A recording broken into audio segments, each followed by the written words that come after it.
the Russians have a huge army that has become more formidable with the passage of time. The SACEUR, the Supreme Allied Commander in Europe, who was an American general, General Covello, has said that the Russian army today is a much more formidable fighting force than it was when the war broke out in February of 2022.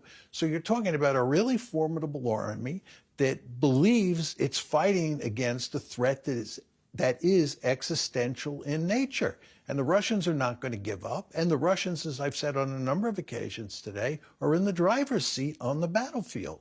With regard to Ukraine, I do not believe these Western reports about the enormous Russian casualties that we're seeing in the battlefields, on the battlefields of Ukraine. I actually follow the actual fighting quite carefully. And if you look at what's going on, the Russians are moving to deal with the Ukrainians in a very deliberate way. People in the West like to talk about massive frontal attacks where the Russians suffer enormous casualties. This is not what's happening.